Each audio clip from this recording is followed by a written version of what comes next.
Hey, welcome back. It's Louisa again. So I'm having another look at the aspects. So, how can you determine when you might be getting married? Maybe you're in a long-term relationship or even a short-term relationship and you're thinking, oh, I wonder when I might be getting hitched. Maybe you've discussed it. Maybe you're trying to plan it. Well, in the previous, like 4 episodes ago, I started to look at 3 particular couples. I was one of them. And these are couples that I know personally who agreed for me to publicly release their details. And in each of those, I looked at what was happening to each member within these couples at the time they met their partner. I showed the look of their relationship using the composite chart, like how one chart plus another can get merged together. Then I looked at synastry, like comparing the planets in one person's chart to the other. And then finally, the thing that I really looked at was what was going on in somebody's chart at the time they got married. So for instance, where were the outer planets? Where were the planets on the day of the marriage and what patterns showed up? Now, these patterns are slightly different to the ones that I showed in terms of what was happening at the time when somebody fell in love. And these show, I think, a lot more permanency. And as I say, all 3 couples are very, very happy and appear to be in a sort of like forever loving relationship. So let's bring on these patterns now. Let's have a quick look at them. So these are the main things that I noticed happening. So, I had a tally chart looking at all of their charts and writing down what was going on. Now, this is where Juno came into her element. So, Juno showed up pretty favorably at the time of meeting somebody, but at the time of marriage, Juno was sealing the deal. There was more going on with Juno than there was with Venus, which is interesting. Now, Juno has been described as a higher octave of love, a bit like Neptune. Venus, Juno, and Neptune are interesting. I think Neptune is sometimes a bit impersonal. Neptune is affecting us, I think possibly more as a oneness connection, the urge to merge, and it's very sort of sexual as well. Whereas Venus is very much about our unique feelings of love and intimacy and flow. And Juno is, she's known as being the goddess of marriage. And you might also know her as Hera, which is, I think if you're Greek, Juno, I think, is the Roman one. So Juno came into her own, and you can see her in your chart. She looks like a chimney sweep brush. So she looks like a flower maybe on a stem and a pair of leaves over the side. So, Juno had aspects to her. Actually, sorry, this is the wrong way around. Juno here, at the time of marriage, Juno was aspecting a planet in people's charts more often than any of the other planets. So that's the important thing to look at. So if you are trying to plan your wedding, you might want to consider a time when Juno is impacting one of your personal planets or even an angle. The next one down was Venus. And of course, you can identify Venus. Most people know the symbol for Venus. It's a circle on a body. Then we've got Saturn, which came up next. And Saturn looks like an H with a line through it, the letter H. Now, it's interesting, Saturn, because a lot of people know Saturn as being a planet that limits us and stops our flow. In fact, most people know Saturn as being a planet that sort of imprisons us a little bit in rules, regulations, legislation. It can be quite judgmental and yeah, it's not always an easy planet to work with. However, Saturn also shows us where our structures are. And so I often look for Saturn connections. So for instance, Saturn in this chart is right at the bottom, and it's in a conjunction with this person's angle to do with the home, the one that's known as the IC. So Saturn is also very important. Pluto's the next one because it's transformational. Then we also had 2 North Node aspects. So if you have a look around, you'll find the North Node. The North Node is down here. In this chart, the North Node looks like that. So it almost looks like a top hat with curves. or a pair of legs, according to how you might like legs with shoes on. So that's a symbol for the North Node. And then the last one was aspects with Chiron. Now, I've mentioned Chiron in the past. Chiron is known as the wounded healer, but I also think Chiron shows a mentor or a guru or somebody that we really love and trust that comes into our lives and really turns it around. So sometimes, especially if you do a lot of coaching and counseling and listening and encouraging with your partner, expect to see a Chiron connection as well. So like in this person's chart, Chiron was in a conjunction with Saturn, which is really quite strong. It's kind of forming what feels almost like an indelible bond, which is quite interesting. Something else that was really coming up when I looked at the charts was that, like in the, when you fall in love with somebody, I did say an outer planet crossing one of these angles. But actually, I think we had 3 lots of Saturn crossing over one of these angles. So out of the couples, we had somebody with Saturn going over the ascendant at the time of the marriage, somebody with Saturn going over the IC at the time of the marriage, and someone with Saturn going over the midheaven at the time of the marriage. Now, it's interesting because Saturn is also known as a planet to do with signing agreements and contracts. And so that totally makes sense. And then at the bottom, I don't know if you can read this very well, but it says 7th house. So we had 17 different loads of planets or points going through somebody's 7th house. So, that there was a lot of house action to do with the 7th house. Then we had the next house that was impacted was the 10th house, where we had 7 lots of things happening. We also had a lot going on in the 4th house of all of our people. And then after that, the 1st house, and then finally the 5th house. And the 2nd house. Now, why these houses? Well, astrologically, these houses, the 1st, the 4th, the 7th, and the 10th, they are the houses that follow the angles, and they're known as angular houses. These houses are known as areas of your chart where a lot of change happens and a lot of change to do with your identity somehow. So the 1st house is to do with your identity, like how you see yourself. With most marriages, I think people change their names. I changed my name. I know the other 2 women in this little mini study both changed their names too. So at some level, there is an actual identity change, but there is also, you're now appearing as a married person with your partner. The 7th house is about our status in terms of, whether we're in a relationship or not. And, this house becomes more important because we've now got a physical partner. It's recognizing that.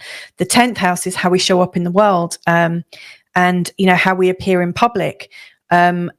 And it's also about our career, but it's also about our ambitions. And for a lot of people, they feel like an elevation at the time when they get married. They feel very endorsed, loved, supported. And all 3 of us had, a wedding where we were appreciated by the people that came to our weddings. So again, it would show in the 10th house. So I think that's why that was so important.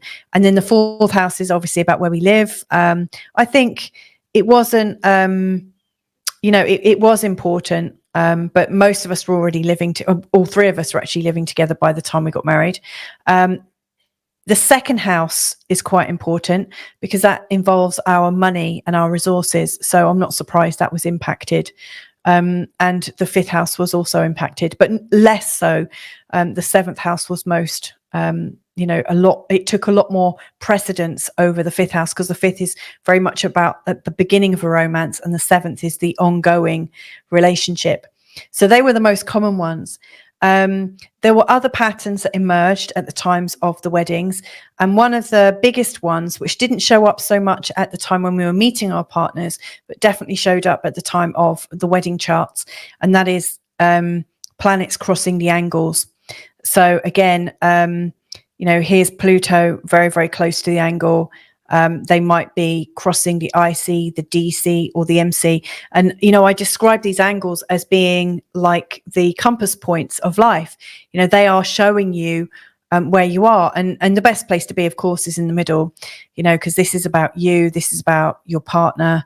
This is about being home and private. And this is about being out and about and being public. And really, we all fall somewhere in here. We don't want to be so selfish or so giving or so hidden or so public. Most of us find ourselves somewhere in the middle. So, I'm not surprised that these 4 angles were very, very popular in terms of changes. And the ascendant showed up as the most important change. And I guess that's because we are changing our identity. So it was less about the house and more about the angle. Because a lot of these conjunctions with the ascendant, they maybe didn't fall always in the first house. They also fell in the 12th, but they were definitely very, very close to the angle themselves. I've mentioned this before, Saturn crossing an angle. Saturn is a sealer and a dealer. Saturn's very strong. Another thing I noticed in charts was we had a few different returns. And by returns, I'm talking about when one planet moves back into the position of where it was at the time, place, and date of birth. In particular, now I'm not surprised by this, like Venus and Jupiter are known as being benefic planets. They are showing something good happening. And when we get a return, so for instance, this is where Venus was at the time, place, and date of this person's birth. And in that lifetime, Venus would have done many, many circuits. She does approximately 1 circuit a year. And so Venus would have gone around many times, but it just so happens that at the time of getting married, Venus was right over Venus. It's a return. It's a very magical time. We had somebody with a Jupiter return. Now, these Jupiter returns happen every 12 years, or just, a little bit less than that. They're really important, and they usually show a year of elevation and a year of sort of magical patterns happening. It's very good. And the other one was Juno, the goddess of marriage. So, you may well get your Juno return. That's an indication, a very strong indication. Now, here's one here that I quite like. Juno in a conjunction with Saturn. And this is what we're going to come up, what we're going to realize here. There were 4 aspects, or, there were some interesting pairings of planets that showed up. Now, Chiron conjunct Saturn showed up twice. Now, I think this is really interesting. I've looked at and read one of the books, or a couple of the books by the Magi astrologers, and in one of them where they're talking about love and love patterns, they do definitely talk about Venus and Juno, Neptune, Saturn, and Pluto. And Chiron, so 6. And they're talking about these combinations of planets, and they talk about aspects that often work, and then they also talk about aspects that maybe don't work. And one of the things that I remembered, and I remembered it because I had this kind of aspect between me and my ex of 11 years, and it didn't matter how much love was there. There just was something it was like we were close, but no cigar. It just was never going to result in a marriage or starting a family, or there was just something stopping us from, like, I don't know, connecting in a way that felt like it was to the satisfaction of both of us. We couldn't quite get the handle on it. And the aspect that the Magi astrologers talk about is Chiron in opposition to Saturn. Now, here, hopefully we might have an example of it. Yeah, so here, this is one person's Chiron. This is where Chiron was at the time of this person getting married, and it's right over their Saturn.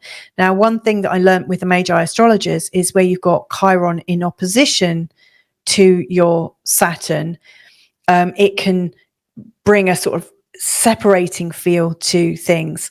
And my ex and I, we had an opposition between Chiron and Saturn in our charts, and I think also in a composite chart, if I remember correctly, and it just wasn't going to work, And so I'm not surprised that the thing that pulls you apart, the opposite of that brings you together. So here we've got Saturn, which is about creating a commitment and signing and creating an agreement, a bond, like you put a ring on your finger, to show your commitment. It's very much about identifying as being in a some kind of structure, some kind of physical structure. And then Chiron is about the care and looking after of each other, and like that there's somebody very important, and that you are putting your care and attention not just on yourself, but on somebody else. And so I think Chiron in a conjunction with Saturn, whilst it doesn't sound deeply romantic, it sounds very, very responsible. So I would say where you see these aspects, you may well experience a sense of shared responsibility towards each other. So that was quite strong. I also noticed the Pluto conjunct Venus, and that was actually the same at the time of meeting for the two people that had it. It was still going on at the time of their marriage, but it's a very, very strong and potent aspect.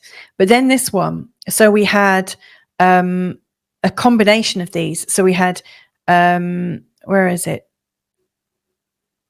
In fact, it's not demonstrated here, but you've got Juno maybe in a conjunction with Saturn, or you've got Saturn in a conjunction with Juno. So however you have it, like at the time of the wedding where Juno was connected to Saturn or Saturn was connected to Juno, that showed up in the charts of our married couples. So that's just a few things. I don't think I've got any more than that. No. So they were my immediate observations from looking at those charts. And I hope you found that helpful. So yeah, just to recap, there are some similarities between meeting somebody and marrying somebody. But what I saw as a difference was at the time of the wedding, there were more serious aspects. So for instance, things that involve the angles and the 1st, 4th, 7th and 10th houses, that was a lot stronger at the time of a marriage. And also there was a lot more to do with Saturn and Chiron, who are very instrumental in stabilizing and firming things up and making things feel like a bond. What they both had in common, I think, was an elevated occurrence of connections between Venus and Juno in particular. They were the two hot ones. And then following that, Saturn and Pluto. So there you have it. That was just a very small look at 3 different couples and how they showed up. So I hope that's helpful in terms of you planning a wedding, or if you're thinking about meeting somebody and trying to find out the right time. Anyway, lots of love, and hopefully we'll connect again soon. Bye for now.